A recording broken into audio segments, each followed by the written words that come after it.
May Jesus be praised and onward with Mary. Good and holy day to all of you. Dear children, in the Sacred Hearts of Jesus and Mary, and in the most chaste heart of Saint Joseph. Welcome back to our morning column, Saints and Coffee. Today is Monday, the 17th of February. We are in the week of 𝐓𝐿, with which we slowly prepare for Lent. The liturgical color is already purple. Today we also remember Saint Alexis, one of the founding fathers of the Order of Servites. And Monday begins a new day with which a new week also begins. Let us welcome everything with a grateful hand from God, with a blessing act to the Lord, with an attitude of adoration, with the desire to make ourselves saints, and to fully correspond to God's design and will. So today a new week begins, with which I prepare myself. I am, as I already said last night, in the amusing, at the beginning, very amusing section, The Father Answers. I am already in Spain and I'm preparing for the meeting that we will have, the official one, on Sunday.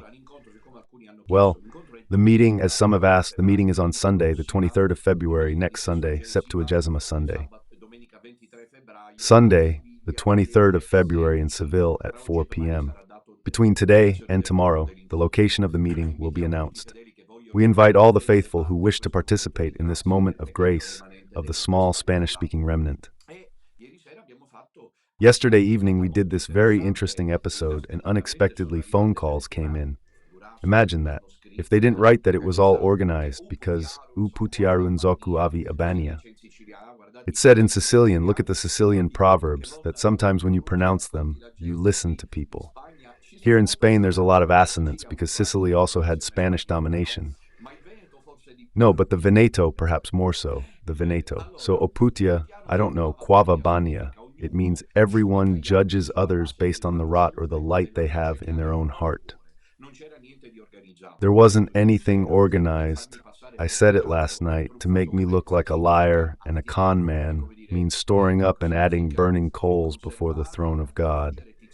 Because if it's right, but if not, otherwise it's over for them, if they don't repent. I think about all these enemies, anyway. And anyway, last night they called from Vancouver, in Canada, from San Jose in California, from Oslo in Norway, from Alicante in Spain, from Buenos Aires in Argentina, from New York in the States, from Montreal in Canada, from Switzerland, and from California. Yes, we said it. California. Anyway, it was a very interesting episode where more than on the content, we focused a lot on this transversal community. I've said it many times, but when I leave Italy, I realize just how badly off Italy is. In my case, for example, it's a resounding own goal to still stubbornly portray Mr. Minutella as a kidnapper of women, and there is instead an international community that follows the charism. It means losing touch with reality, and you deserve Trump winning. You deserve it. And the Eternal Father who sent Cyrus, king of Persia, deserves it. We were all fed up, me first and foremost speaking to you because I experienced it firsthand, with these vultures who answer to the powerful Masons scattered across the planet. We often talk about Italy, which constructs news and information based on nothing, without any adherence to reality. The same way with which, for example, if you've noticed, but we'll talk about it today, I'll anticipate it, the matter of Bergoglio's hospitalization. I remember when John Paul II was hospitalized, what a movement of faith and prayer there was. There's nothing, but the newspapers are pretending otherwise.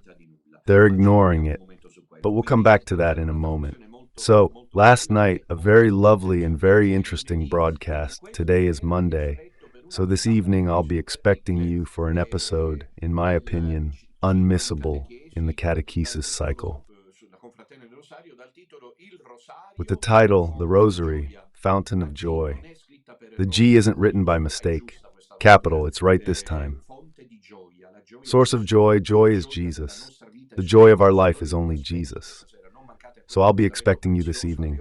Don't miss this precious appointment at 21 hours on the Radio Domina Nostra YouTube channel, where I invite you to subscribe, put your likes, share at 21 hours on the channel, YouTube of Radio Domina Nostra.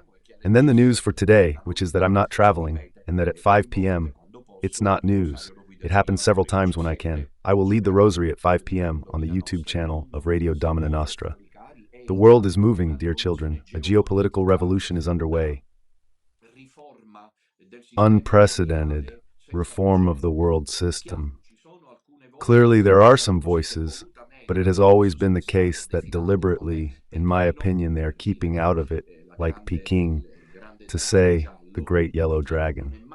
Peking has never fully intervened in a passionate way in these paths. It's a world of its own, Asia, but we're seeing what now. We will talk about it in a moment. What's happening in the world. So we need to face this epochal change. 2025 will go down in history as the year of the epochal change. Today I'm going to read you Vance's speech, the American Vice President to the Europeans. What's happening is absolutely incredible, without mincing words, with a pride typical of America first, Vance. The Vice President comes to Munich and comes to rap the European colleagues on the knuckles. Introducing himself as the sheriff has arrived. The sheriff has arrived. In short, dear children, we must interpret history with the light of faith. There is no doubt that the time has come. I feel it a little in my heart, but I wouldn't want to be wrong, that something is changing, a different wind is blowing. Let us give thanks. I thank Monsignor Vigano for the incredible words he said yesterday, relaunched by Aldo Maria Valli. I'll read them to you. And then tell me if I don't have reason to suffer, for how everyone, including Vigano, treats me. I very much hope, Monsignor Vigano said, in the concluding part of the interview, that the new director of the CIA, these are Vigano's words, will want to verify the existence of a deep state plan. Careful, eh?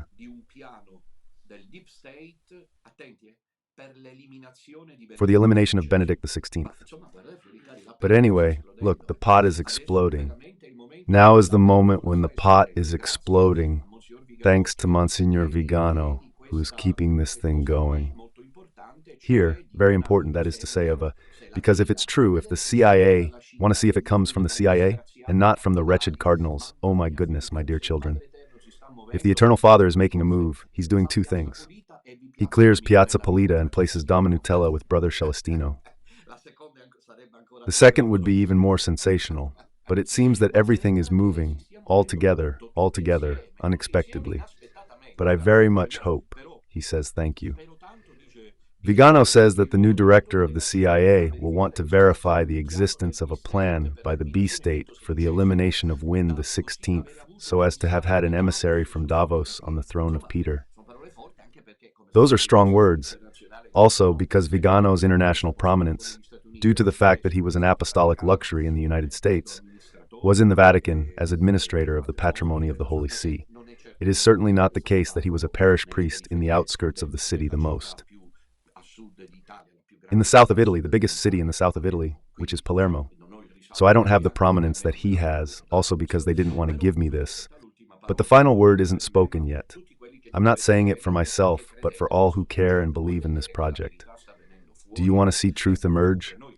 Right, so anyway, we're facing all this with Rosario. That's why it's perfect at 5 p.m., because we pray the Holy Rosary together. And then this evening, as I said, there's the catechesis entitled The Rosary, a Source of Joy. I also remind you very quickly of the evening appointments for the week that I already announced yesterday. Tomorrow evening, there's the same part of the prologue.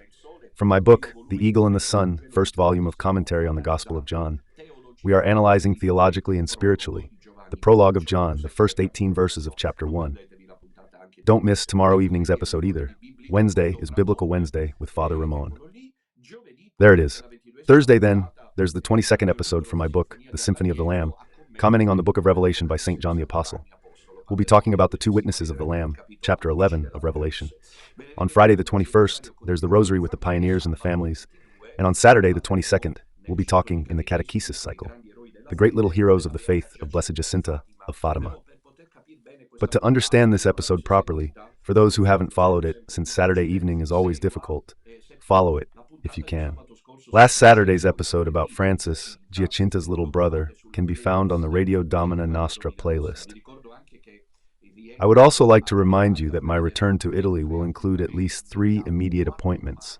On Tuesday, the 4th of March at 1600 hours at Casa Betania in Savigliano for the Feast of the Holy Face of Jesus. Via dell'Artigianato 65.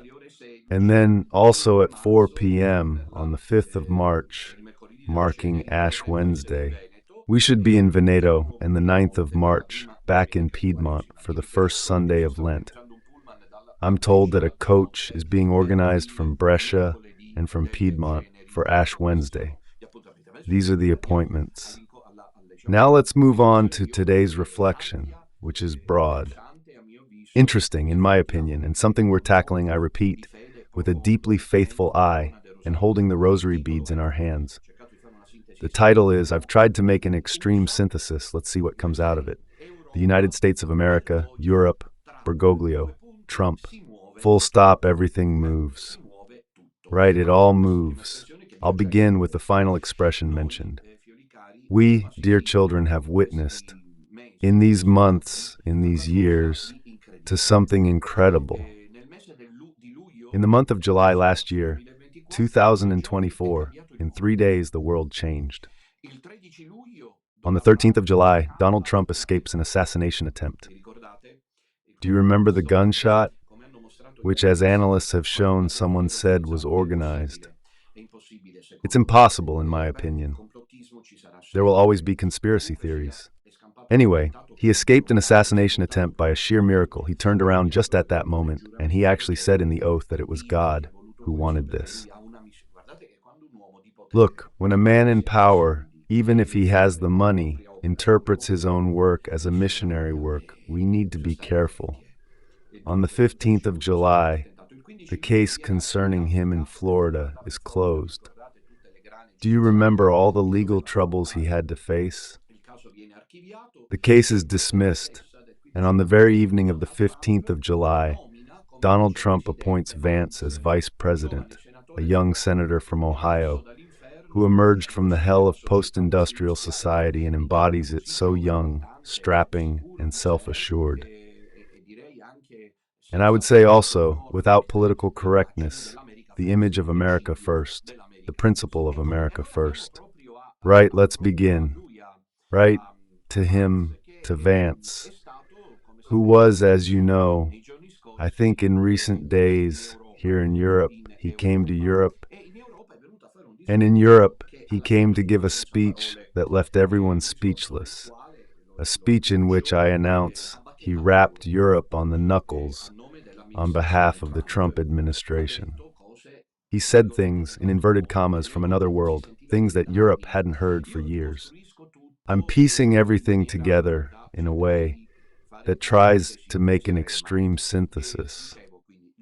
So I was saying Vance's speech in Munich, which we'll watch now, and then the fact that Trump would apparently remove cover from the European Union's coup in Romania. You know that in Romania, a few months ago, there was a real coup d'etat by the European Union. One, like then in Poland, the most radical Europeanist exponent had come, but the people hadn't voted for him. Trump said, let's remove the veto, let's remove the cover for the coup, and let's clarify exactly how things stand. Got it? That's why Vance then says the sheriff has arrived. The sheriff has arrived, and it wasn't just a joke, it was something said with such seriousness, with such force, to which we, with these European politicians, global syncretists belonging to the European Masonic elite. We're not used to it anymore, because these people talk softly and then stab you in the back. Two-faced, as they say where I come from, meaning they all make speeches in public, pretending to be champions of democracy and freedom of expression. I will fight so that you can say what you think about those things, right? And then in reality, we see very well how things are going, that is to say that practically I know. Then they take away freedom of thought. Social media is increasingly controlled. There is a regimentation of popular thought, a real dictatorship, as Benedict XVI called it. These are the important updates, whilst Trump announces that he wants to push policies in favor of family and life. all the way. Got it? While Bergoglio is he has finished placing his protégés in the States, like Macron and Roy in Washington, who are instead pro-LGBT, which I'm not saying are against, but which don't carry forward the defense of life. In short, it's a global situation in which, look, this is the overall view. While the American sheriff with his deputy is announcing to the whole world, without mincing words because they have money, do you understand what the issue is? It's that, let's not kid ourselves, if they didn't have the money, they wouldn't be able to. Because they have the money, you understand, they are using it. The human story is incredible. I never cease to be amazed, to fight practically the new world order. It could be that another one is forming.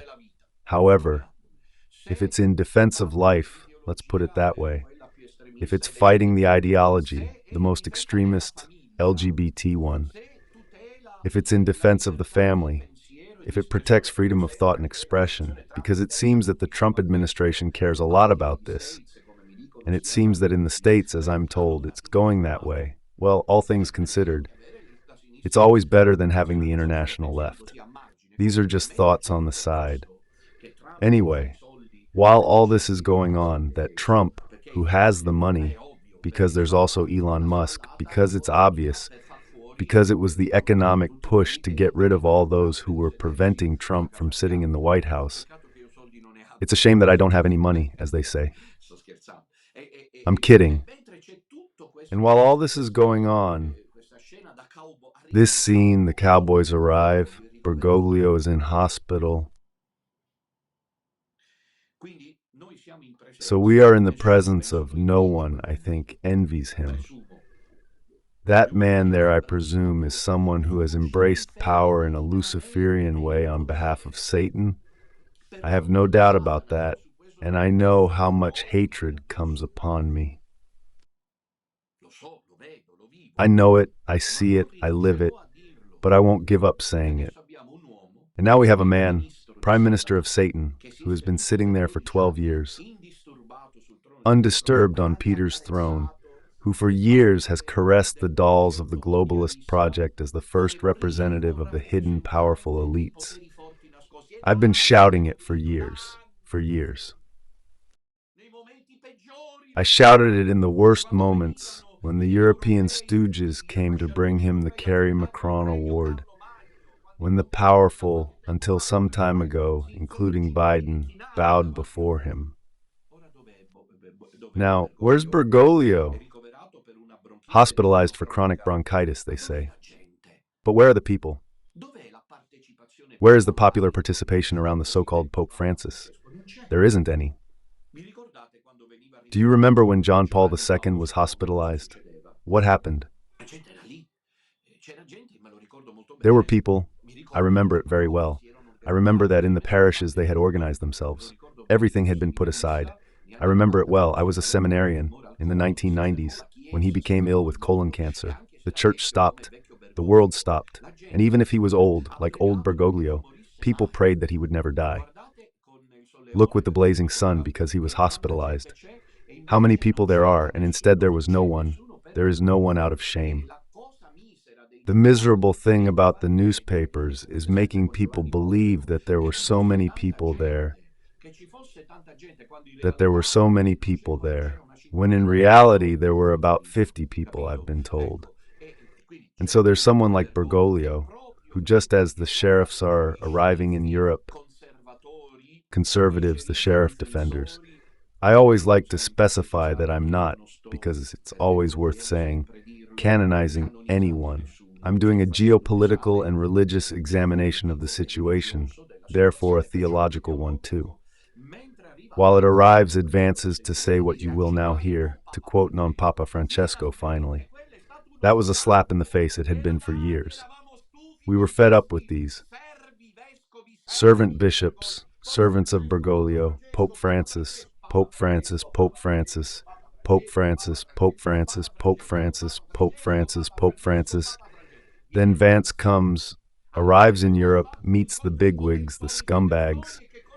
And what does he say to them? As John Paul II once said, Here you are, understood how history is being rewritten. And this is while Bergoglio is in hospital. I think that God, the Almighty, is doing this to him because he is like Judas Iscariot. He has sold the church to the powerful elites. Judas Iscariot, bridegroom, she bride. I think, but this remains too delicate a subject to tackle on social media. It remains in the inner forum that God might be providing. Just think what a great victory over Satan it would be, the final conversion of the so-called Pope Francis, who says, I wasn't the Pope. I failed because he is failing. In fact, Domina Nostra is right. Can you imagine him dying, saying, Domina Nostra is right, but nothing can be ruled out for the love of God? Of course, it's easier for the devil to say the rosary than for Bergoglio to say he wasn't the Pope. Anyway, we can never rule it out. In any case, he's an 88-year-old, almost 90-year-old, who can't stand on his own 2 feet. Is it or isn't it a ruthless plight and the world stays silent? Pope Francis. But just as history declines, it gives him a return. The powerful betray him and abandon him. No one's there, people don't follow him. There is someone, but it's the poor, deluded people. There's an old woman reciting the rosary at 𝐥'𝐞𝐸, believing in a figure like Pope John Paul II, the Pope of Mercy. I think she's misled by the media, oblivious to all we've shouted about these years. Right, that's a bit, I'm not sure I've made it clear. The whole situation with an added Bergoglio, since the church is always different from the White House and the Kremlin. That is, while that one is there, with the respirator, probably doing respiratory therapy because he has breathing problems. Bergoglio, and so he has chronic bronchitis. At 88 years old, he could get better or he could get worse. In the Vatican, they're not missing an opportunity, especially through conservative Stars and Stripes social networks in America, to count the new cardinals. Look, it's no small thing for someone who has loved power. He's been dumped. How will he react? I don't know. I can imagine, but I don't know. Anyway, while Bergoglio is in hospital, Vance comes to Europe, as I told you. The European political elites were scandalized by this speech that Vance gave in Munich at this conference. It was a security conference, and he spoke of a Europe that is towards authoritarianism, that according to him, if it doesn't stop this march towards authoritarianism, is heading for suicide. Thirdly, we Americans, if you don't change course, we won't give you any more help, which is the thing that affected them the most. So, I'd like to show you, because they told me it can be done, who Vance is. Everyone can judge as they wish, but contra factum non valid argumentum. It's the moment of Trump's oath at the White House in Washington, and the Vice President must also swear. They're on the other side. As you'll see now, there's Obama. Look how the story goes. There are some feet watching him. You'll see what he's about to do now. Obama, Clinton, and Biden, with the Vice President, planetary advocates of LGBT ideology. And above all, I would also say that they work towards the resignation of Pope Benedict XVI. The Vice President is introduced, and look, there's no audio, I think, or perhaps there is. What's happening? We'll comment.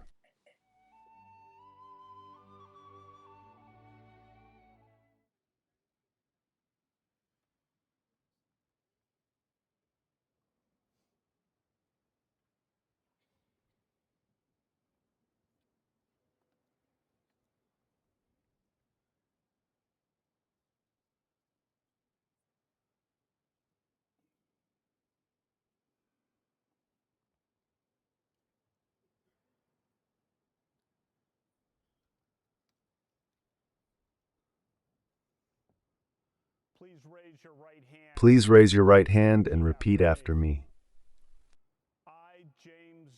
I, James David Vance, do solemnly swear I, James David Vance, do solemnly swear that I will support and defend the Constitution of the United States, that I will support and defend the Constitution of the United States against all enemies, foreign and domestic, against all enemies, foreign and domestic, that I will bear true faith, that I will bear true faith and allegiance to the same, and allegiance to the same. I will take this obligation freely, that is, I will take this obligation freely, without any mental reservation. Without, there you go, you've seen, I think you've understood, indeed, what I mean clearly to emphasize. He's brought his family with him. He's a Catholic. He brought his family, 3 kids with his wife. And even when he makes international work trips, he often takes his family with him. It's obvious that this is in the face of the apparently complacent, chewed-up, stubborn gaze of the Democrats who have worked for the destruction of the family, according to God, of a clear, with the complacent gaze, at this point behind him, of Trump, of a clear defense in favor of the traditional family. Husband and wife and children. God bless Vance for that. Regardless of those images there, though, we should go around the world. The direction has changed. It's painful to see that for years, Bergoglio's false church has worked to support the Socialist International and the LGBT agenda, the 2030 agenda, and so on and so forth. But now to the historic discourse, as several have said. Newspapers have defined in Italy. In Italy, the thing has been made known, but a bit quietly, obviously. But isn't Meloni in government? I can't understand this. Luckily, I'm not a politician, because otherwise I'd come out on top. But isn't Meloni in government? Anyway, the statements made by the fans in recent days have been extremely strong in Munich.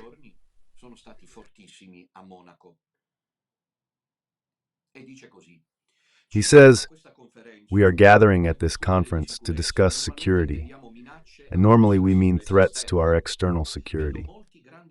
I see many great military leaders gathered here today.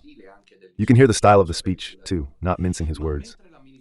But while the Trump administration is very concerned about European security and believes that we can reach a reasonable agreement between Russia and Ukraine, by the way, news of the days, shields, yesterday, today, especially yesterday. Did you hear the news? This is also sensational. Europe will not be joining the negotiating table for peace in Ukraine. That'll be a matter they'll be discussing. Trump and Putin. These are the great victories of the polar bear in the meantime. There won't be Zelensky or Europe, the Europe that has financed the support of arms to Ukraine. Trump's mission is very concerned about European security, and we also believe that it is important in the coming years for Europe to step forward in a big way to provide for its own defense. The threat that worries me the most with regard to Europe, says Vance, the American vice president, isn't Russia, it isn't China, it isn't any other external actor. It's undoubtedly Europe's retreat, a clear step back from some of its most cherished fundamental values. But this European Union isn't. Now there are the replies, the German leader, Macron, they're trying to respond. But anyway, in my opinion, it was an unexpected advance. A European Union that hasn't taken into account, as we'll now hear Vance say, I'm just reading, it's not me saying it, Vance is saying it, a Europe that has silenced dissent. It's Europe's retreat from some of its core values, values shared with the United States. It struck me, Vance says again, the fact that a former European commissioner went on television recently and seemed happy that the Romanian government had just annulled an entire election. He warned that if things don't go as planned, the same thing could happen in Germany too. These dismissive statements are shocking to American ears, and so it is. Look, I have several people from the small American remnant who think like that, and they're Italian Americans too. I mean, politics is much more important to them than it is to us. an instrumentum Dei, an instrumentum Dei. For the Americans, hearing these things appears and adds up. For years, we've been told that everything we finance and support is in the name of our shared democratic values. Everything from our policy on Ukraine to digital censorship, advertised as a defense of democracy. But when we see our European courts overturning elections, in effect, he's referring to Romania. But perhaps that's why I might be wrong, because what's his name? Macron, if a little. Because you remember that some time ago it would seem that the right wing, something that should never have happened. In France, he was about to win, something unheard of happened. First, the French national team players advertising and sponsoring the left so that Le Pen's right wing wouldn't win. I don't know if there's a reference to that. He says we should ask ourselves if we are maintaining an adequately high standard. And I say ourselves because fundamentally I believe that we are on the same team. We need to do more than talk about democratic values. We need to live them. In the living memory of many of you, in this room, the Cold War, that between Russia and America, positioned the defenders of democracy against the tyrannical forces of this continent. We believe that these things are certainly connected. Unfortunately, when I look at Europe today, sometimes it's not so clear what happened to some of the victors of the Cold War. That is, those who were fighting the Soviet communism, and that they then introduced, Eberbol would say, Vance would say, the criteria from the regime in Europe. I look to Brussels, where the European commissioners are warning citizens that they intend to shut down social media in times of civil unrest.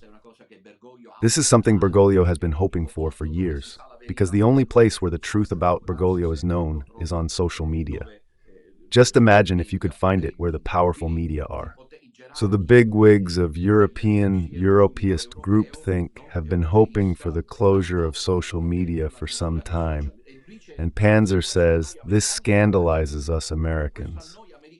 This is scandalous to us Americans, that the European Union is talking about shutting down social media the moment they identify what they deem to be content or hatred. That happens to me, no? What do my enemies say? You spread hatred, even you, Father Balawan.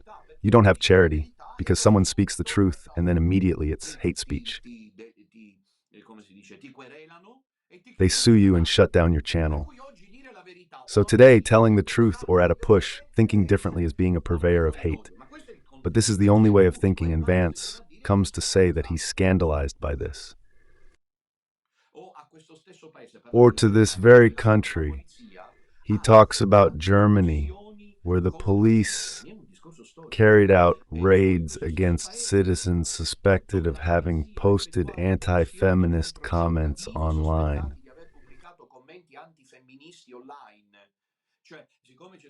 I mean, because there's been this feminist campaign, the femicides and that sort of thing, and there have been people like in Italy too. There are some who are fed up with this thing. Just for having reported it on social media, the German police have gone to their house. And Vance says, but where are you going in Europe? Where are you going? And he's right. He's right. I look at Sweden, where 2 weeks ago the government condemned a Christian activist for participating in the burning of the Quran, which led to the murder of his friend. And as the judge chillingly observed in his case, Swedish laws, which supposedly protect freedom of expression, do not grant, in effect, a free pass to do or say anything, without risking offending the group that supports that belief. In short, the Christians, those activists, those pro-lifers, that's what Vance means. In England, it is forbidden for a Catholic to go in front of a clinic where abortions take place to say it's not my name. They arrest him. These are things we've witnessed in recent years with enormous pain. You know, when the consensus changes, everything changes. When there was the first attempt on Hitler's life, they arrested a Soviet communist activist who was in Germany was arrested. He wasn't Soviet, perhaps. Perhaps he was German. He had close contacts with the Russian Soviet. When Hitler decided to have him executed, he immediately sentenced him to death. He realized that public opinion was deeply unhappy with his death sentence. Know what they cooked up? They were passing a poor young man, Mamma Mia, the story. A poor young man was passing by, half mad. Did they arrest him? And they decapitated him, making people believe it was him. They made him say that he was the one who did the bombing. And that was it. Francis, in short, and Vance adds, and perhaps the most worrying thing is that I look at our dearest friends, the United Kingdom, where the retreat from the rights of conscience, that is, where you can no longer express what you think, and those Vance Trump come to tell us in Europe. But what are you doing? I hope Vance, sooner or later, knows as a Catholic that something worse is happening in the Catholicism to which he belongs. But let's give it time. Let's give it time. Meanwhile, I speak to my daughter-in-law while my mother-in-law listens. Vice versa. He's put the fundamental freedoms of religious Great Britain in his sights. Here there's an important passage, what I was saying earlier. Just over 2 years ago, the British government named names. It hadn't happened in years, told precise stories, and called a spade a spade. A little over 2 years ago, the British government accused Adam Smith. Connor, know him? A doctor, Army veteran, my age, 51 years old, of the atrocious crime of Adam Smith. Here, he's being a bit ironic about the atrocious crime of having stopped 50 meters from an abortion clinic and having prayed in silence for 3 minutes. He didn't obstruct anyone. He didn't interact with anyone. He was praying in silence. But you should see the images. Unfortunately, many of you don't follow. You should see the images of the audience of European military personnel who are listening to him. They are shocked, they are stunned to watch him. And listen to him. He was praying silently alone after the British law enforcement had identified him and asked him what he was praying for. Adam had simply replied that it was for his unborn son, who he and his ex-girlfriend had aborted years before. The officers didn't bat an eye. Adam was found guilty of breaking the new government buffer zone law that criminalizes the act of silent prayer and other actions that could influence a person's decision within 200 meters of an abortion facility. He was ordered to pay thousands of pounds and legal costs to the prosecution. Dear Vance, you'll never know me, I presume, but the ways of God are infinite. But look, I'm also paying several thousand euros to my lawyers to defend myself against accusations from another world, including that of kidnapping women. This is only because that's what you... Vice President, you talk about Europe. I've been saying it for years, equally, about Bergoglio's church. Now, I wish I could say that this was a fluke, a crazy and isolated example of a poorly written law enacted against a single person. It isn't. Last October, only a few months ago, the Scottish government, but it's a speech that will go down in history. The Assyrians are descending, but I almost feel like crying. The Assyrians have arrived in Jerusalem. This is a man who is defending the family, who is defending the pro-life movement. It hasn't happened for years. Then how will it go? It will go. Meanwhile, take note of this. We will see. If they are red, they will bloom. Anyway, it is a fact that he said these things. He says it is an isolated incident, that of Mama Smith. That doesn't... Last October, only a few months ago, the Scottish government began distributing letters to citizens whose homes were in so-called safe asset zones, warning them that even private prayer in their homes could amount to breaking the law. So the government urged readers to report homes where there is suspected pro-life prayer. Said by Vance. Didn't you know these things? If you didn't know, in Great Britain and across Europe, Vance says, freedom of speech, I fear, is in retreat. Can you imagine what this speech provoked? And what have the Europeans got to say about it? He's saying true things. Pro-life against abortion. Vance adds, in the interest of courtesy, friends, mine, but also in the interest of truth, I will admit that sometimes the loudest voices in favor of censorship have not come from Europe, but from my own country.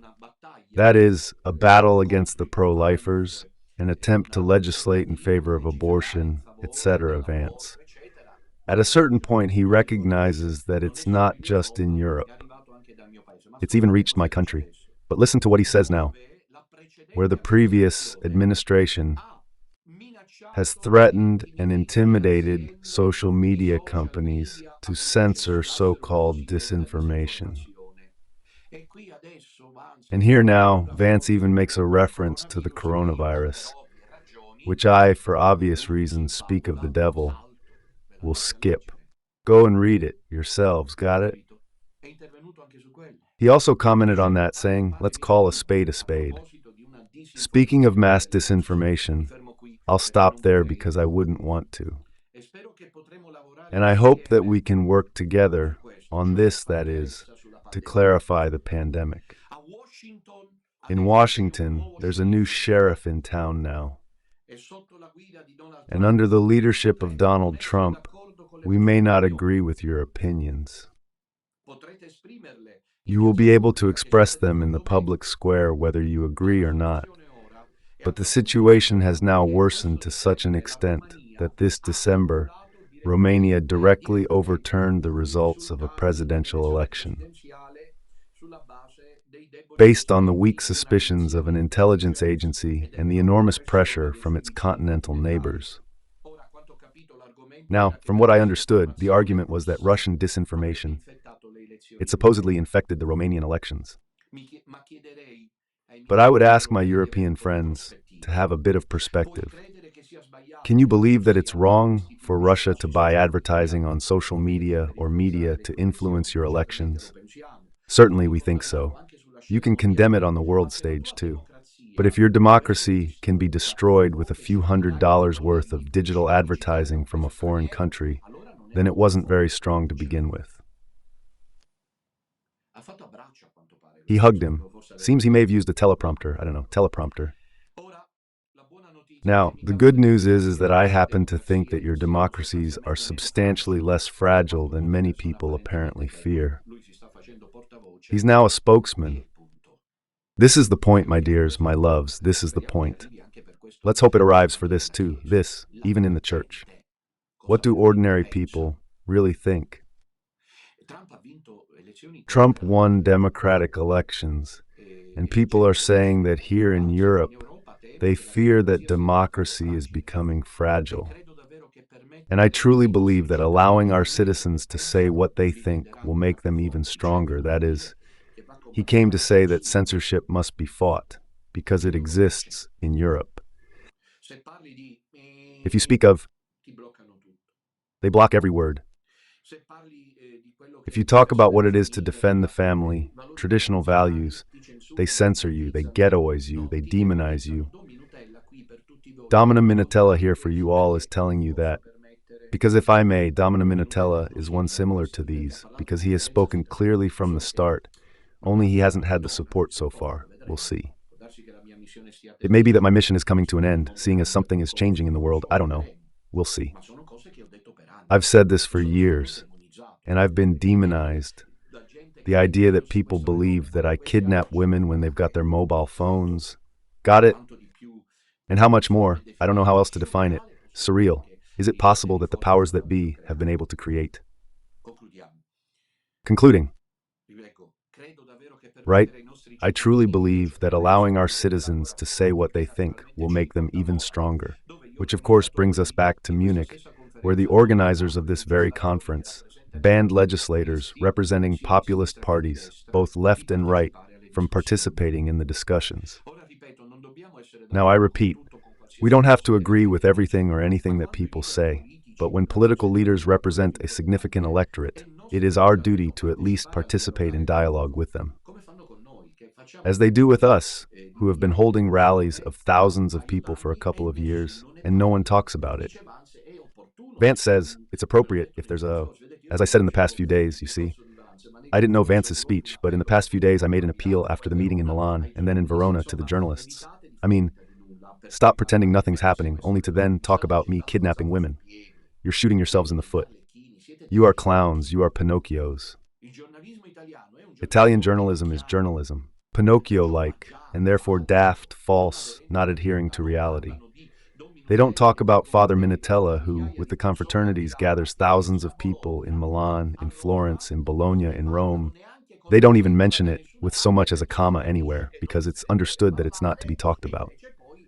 And yet then on television and in the newspapers, they talk about Mr. Minutella who kidnaps women.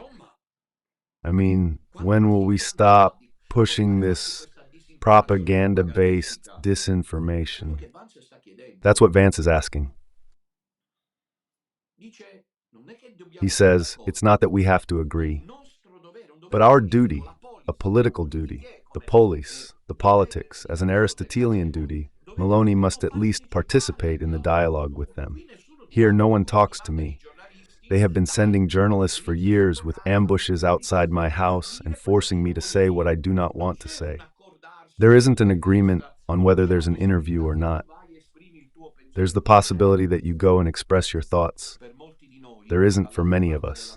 On the other side of the Atlantic, that is in America, it seems more and more that there are old, deep-seated interests hidden behind ugly words from the Soviet era, such as disinformation and propaganda.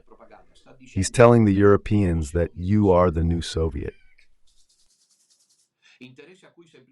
An interest that simply doesn't like the idea that someone with an alternative point of view might express a different opinion. Oh God, I don't want to.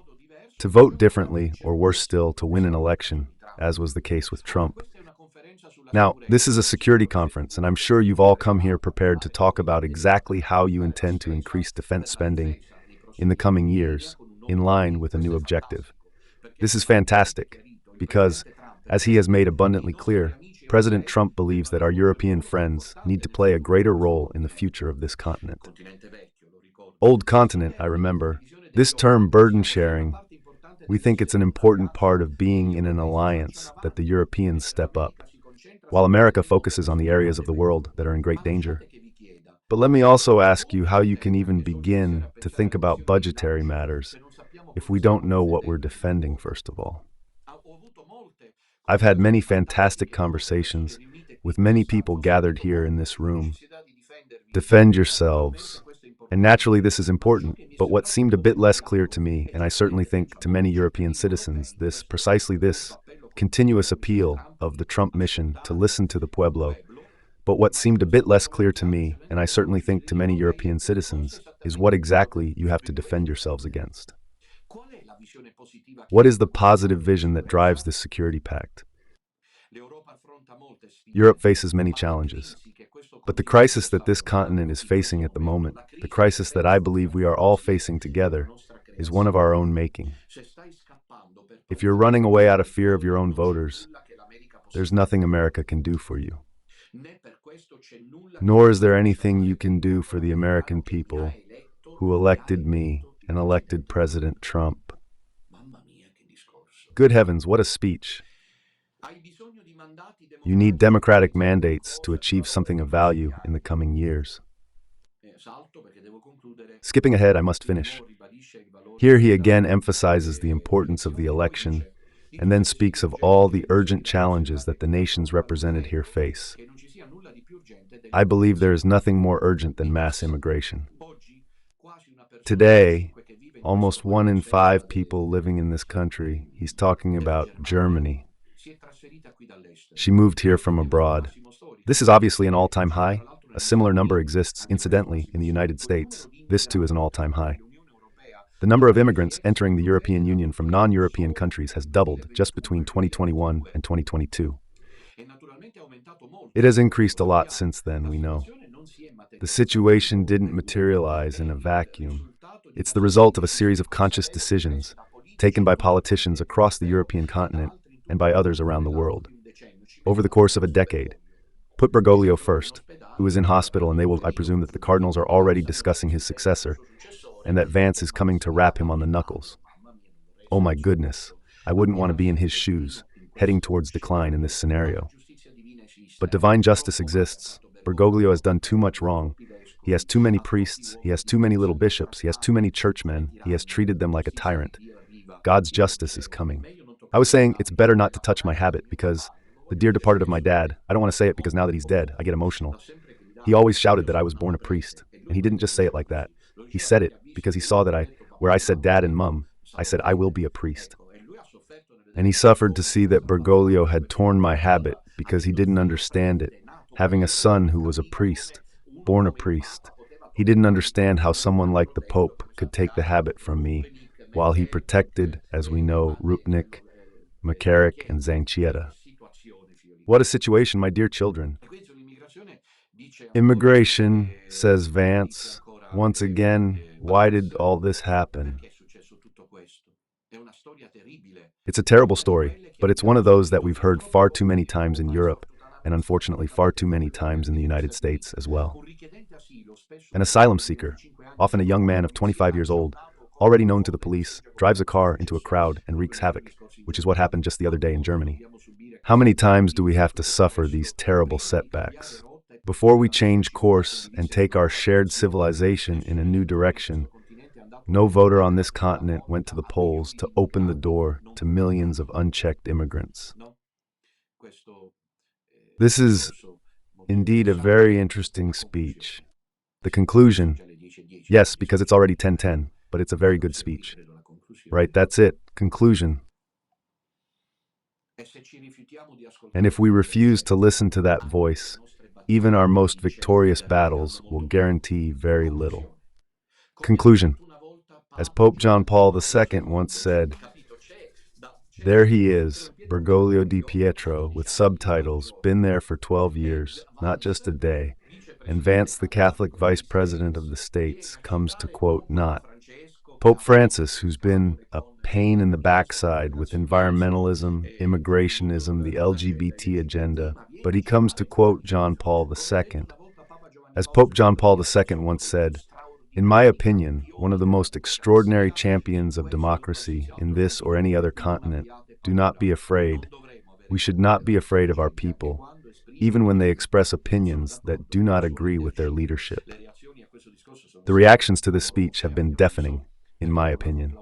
Why didn't they applaud him, except for a few? And in the meantime, Monsignor Vigano at Duke in Altum, Aldo Maria Valli, says so. But he still wrote a letter to American Catholics. We'll comment on it. We are also grateful to Monsignor Vigano because he does this. Without a doubt, it's obvious. Vigano said, the complicity is moving. Everything. It's obvious, says Vigano. The complicity of the Bergoglian Church with the system of the globalist elite is evident. So if Vance comes to rap the globalist elite on the knuckles, it's a way of saying, be careful in Rome. That's why, first and foremost, in the analysis of the former apostolic envoy to the United States, there are Francis's accusations against Trump on the issue of migrants, the funding of the information system, the dependence of Catholic agencies and the funds of the agency itself. The perspectives of the Ukrainian crisis have been put at the center. But Vigano concludes, I very much hope, we read it at the beginning of this interesting reflection, I very much hope, Vigano states in the concluding part of the discussion, which we will comment on. There's a discussion. They're saying that the new director of the Central Intelligence Agency, well, at that point, will withdraw, because these are things that are too big for us right now. At least speaking for myself, there's the CIA, American intelligence. What is going on? Only the Eternal Father knows. We put ourselves in prayer. We analyze things for the faithful. But it's clear that these are things bigger than us, than a poor friar, than a poor despised priest by Bergoglio. I really hope, says Vigano, that the new director of the CIA, because the management, the leadership of the most powerful, important and powerful intelligence agency in the world, perhaps along with the Israeli Mossad, has also changed, will want to verify the existence of a deep state plan for the elimination of Benedict XVI, so as to have an emissary of Davos on the throne of St. Peter. An undeniable reality, however terrible and shocking, is the complicity of the Bergoglian Church with the criminal system organized by the globalist elite. We must acknowledge that the betrayal of the rulers towards their fellow citizens is mirrored by the betrayal of Bergoglio and the bishops towards their own flock. I know that I love you. Even though he's always ignored us, and I'd like to launch an appeal in this situation, like this. Hasn't the time come for you to re-examine this wall of silence that has been built by the media around Minutella, because you discredit him on the things that matter, and then you trust what they say about me instead? If I've been shouting about excellence, and dear brothers and dear bishops who are now making a move these past few years, it's because I've helped people to keep their eyes open. Certainly not to show off, because I paid for it personally, with no less than 2 excommunications for the same act, something that has never happened before, and with reduction to the lay state. And there are brothers like Father Enrico Bernasconi and Father Ramon Guidetti, who have also accepted the excommunication and the reduction to the lay state. These are moments of grace. Everything is moving. And so we accompany this reformism, this reform, perhaps even this historical revolution. A page is being turned, that's for sure. Unless they carry out an attack. Who knows? I mean, they invent something, but they've already tried. When do they try? Once it's difficult, because a man is always a man, even the most wretched on the planet. When they organize the attack, how many complicities there are, which they don't talk about rightly, but how many complicities there have been, but he escaped. Then they don't try again, as happened with Wojtyła. That is, except for some madman. But the powerful don't try again, because it's a sign that he mustn't die. And Trump hasn't died, and he's there, carrying on his battle. And we accompany all of this with prayer. I remind you this afternoon at 5 o'clock for the Holy Rosary, and then this evening at 21 o'clock, the catechesis entitled The Rosary, Source of Gesture. We'll answer a couple of your phone calls if you want to call Radio Domina's phone number. I remind you that there's no additional cost, even if I'm in Spain. Here it is, a very beautiful day, with a mild temperature, a sunny day, and you can see that we are right in the south of Spain, which in terms of latitude is more or less between Sicily and Africa, in the Strait of Sicily. And then again, I recommend you help the Radio Domina project. You see in the description the channels through which to help us.